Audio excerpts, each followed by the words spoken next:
अजमेर की होटल में आज भारत सरकार के केंद्रीय राज्य मंत्री एसपी सिंह बघेल ने की प्रेस कॉन्फ्रेंस के दौरान केंद्रीय राज्य मंत्री ने केंद्रीय बजट की सराहना की। उन्होंने कहा कि केंद्र सरकार का पेश बजट विकसित भारत का है रोड मैप। प्रेस कॉन्फ्रेंस में भारतीय जनता राजस्थान प्रदेश महामंत्री कैलाश मेघवाल एवं प्रदेश कोषाध्यक्ष पंकज गुप्ता व भाजपा शहर अध्यक्ष रमेश सोनिया आदि भाजपा नेता मौजूद रहे। आइए देखते हैं आगे की रिपोर्ट। शहर में 2 विधानसभाएं हैं। हाँ, सब दक्षिण इसका मतलब आगरा जिले से हाँ हमारे मालूम है 30 लाख वोट यहाँ भी सुन लो भैया और 4 लाख की विधानसभा हम 6 विधानसभा बना सकते हैं। हो रही है कि नरेंद्र मोदी जी के मार्गदर्शन में निर्मला सीतारमण जी ने जो बजट पेश किया है वो 57 लाख करोड़ का बजट है जो सर्वव्यापी है, सर्वग्राही है। इसमें भाजपा शासित राज्य या यूपीए शासित राज्यों को अलग चश्मे से नहीं देखा गया है, कश्मीर से लेकर सब वर्ग का ख्याल किया गया है।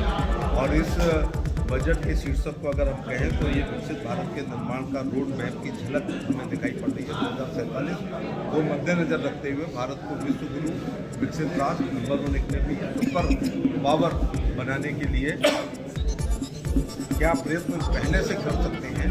ये बजट उसके पूर्व के 11 बजट उसी दिशा में काम कर रहे हैं।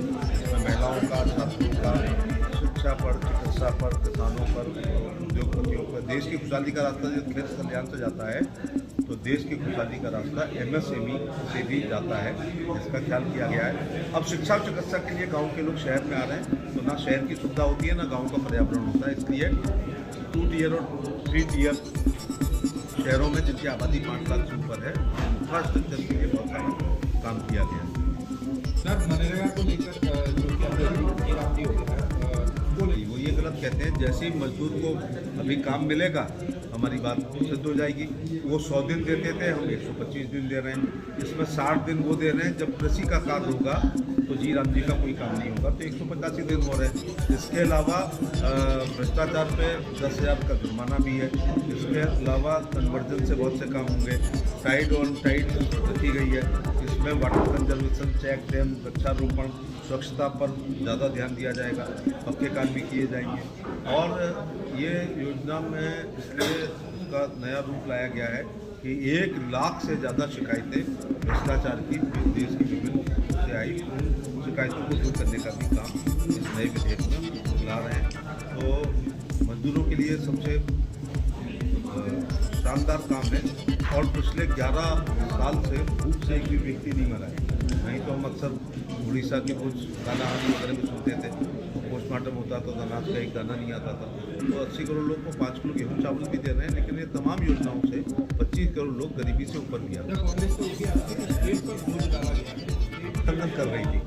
स्टेट हम प्रधानमंत्री पैसा दबाते थे 15वां वित्त या 16वां वित्त या 14वां वित्त और राज्य उसमें मजे मारते थे। तो अब 40% राज्य को देना होगा तो थोड़ा पेट में दर्द होगा।